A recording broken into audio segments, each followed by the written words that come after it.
બોટાદ જિલ્લામાં રાણપુરના જાડીલા ગામના સગીરની થયેલ હત્યાના મામલે રાજ્યના કેબિનેટ મંત્રી પ્રદ્યુમન વાજાએ લીધી મુલાકાત। મંત્રી પ્રદ્યુમન વાજા જાડીલા ગામે મૃતકના પરિવારને મળી સાંત્વના પાઠવી હતી। ત્યારબાદ મંત્રી પ્રદ્યુમન વાજાએ બોટાદની સરકારી સોનાવાલા હોસ્પિટલની મુલાકાત લીધી અને હોસ્પિટલ ખાતે ઉપસ્થિત અનુસૂચિત સમાજના આગેવાનો સાથે મંત્રીએ મુલાકાત કરી અને અનુસૂચિત સમાજના આગેવાનોએ ઘટનાને લઈ મંત્રીને રજૂઆત કરી।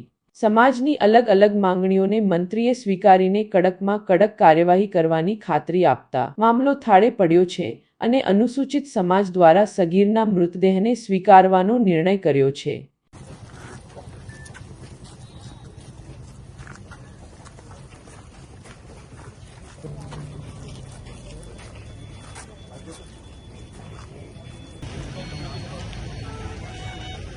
हेलो रकम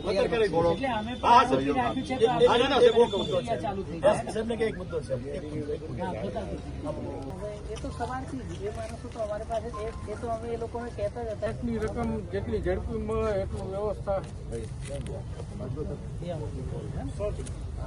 છે કે જેથી આરોપીને સજા થાય આપણે એ પ્રયાસ છે। હવે 164 પણ આવી જશે, બીજા જે પંચનામા જે રીતે કરવાના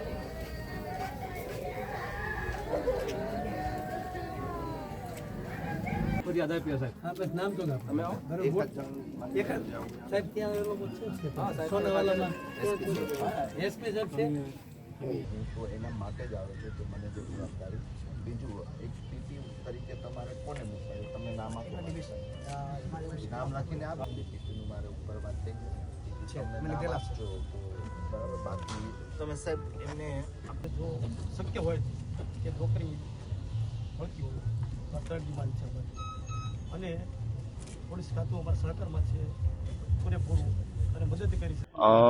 બોટાદ જિલ્લાના રાણપુર તાલુકાના જાડીલા ગામના જે દલિત યુવાનની ગઈકાલે હર્ષદભાઈની જે ક્રૂર હત્યા થઈ ગઈ છે ત્યારે એ દુઃખદ ઘટનાના પરિવારને આ દુઃખની ઘડીમાં સાથ આપવા માટે હું પરિવારની પણ આજે ગામ મુલાકાત લીધી। જે સ્થળે આ દુઃખદ ઘટના બની, હત્યા થઈ, ત્યાં પણ જાતે તપાસ કરી। મારી સાથે સમગ્ર જિલ્લાના સંગઠન અને ચૂંટાયેલા પ્રતિનિધિઓ, તેની સાથે સાથે એસપી સાહેબ, કલેક્ટર સાહેબ અને સમગ્ર વહીવટીતંત્ર અહીંયા હાજર છે। હોસ્પિટલે પણ મુલાકાત લીધી, આ દિશામાં શું કાર્યવાહી થઈ એનો અહેવાલ પણ લીધો। માનનીય મુખ્યમંત્રીશ્રી અને માનનીય નાયબ મુખ્યમંત્રીશ્રીને પણ આ બાબતે માહિતગાર કર્યા છે।